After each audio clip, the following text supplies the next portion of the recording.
अखनूरमध्ये सातत्यानं पाकिस्तानकडून लक्ष्य केलं जात आहे। सर्वसामान्यांचं निवासस्थान असेल, सर्वसामान्यांच्या वस्त्या असतील आणि आता भारतीय हवाई संरक्षण दलानं पाकिस्तानी ड्रोन्स या भागामध्ये रोखलेले आहेत।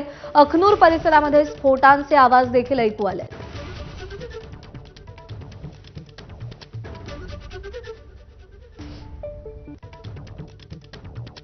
तर जम्मूतल्या राजौरीमध्ये सुद्धा पाकिस्तानकडून गोळीबार केला जातोय। मग तो अखनूर परिसर असेल किंवा राजौरी सारखा परिसर असेल, कुठेही पाकिस्तान नीतिमत्ता बाळगताना आपल्याला दिसत नाहीये। अंधाधुंद गोळीबार केला जातोय, अंधाधुंद हल्ला केला जातोय, ड्रोन सोडले जात आहेत। पण भारतीय सुरक्षा यंत्रणा, भारतीय लष्कर, भारतीय हवाई दल या सगळ्या हल्ल्यांना परतवून लावतंय, जशास तसं प्रत्युत्तर देतंय। पाकिस्तानच्या प्रत्येक गोळीला भारतीय लष्कराकडून गोळीनंच उत्तर दिलं जातंय, चोख प्रत्युत्तर दिलं जातंय।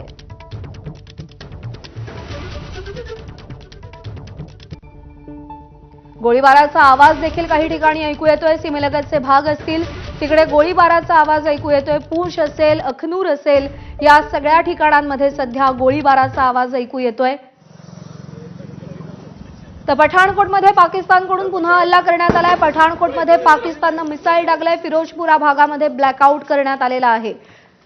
पठाणकोटमध्ये पाकिस्ताननं मिसाईल डागलेला आहे। कुठे ड्रोन्स डागले जात आहेत, कुठे मिसाईल्स डागले जात आहेत, कुठे गोळीबार केला जातोय। 11 तास पाकिस्तान शांत होता, 11 तास पाकिस्ताननं घाबरल्याचं दाखवलं होतं। पण आता जसजसा अंधार वाढू लागला तसतशा पाकिस्तानच्या नापाक हरकती पुन्हा एकदा सुरू झालेल्या आहेत।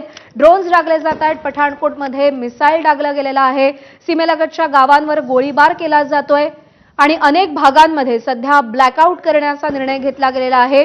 कोणत्याही प्रकारचं स्थानिकांचं नुकसान होऊ नये यासाठी ब्लॅकआउट करण्याचा निर्णय घेतला गेलाय।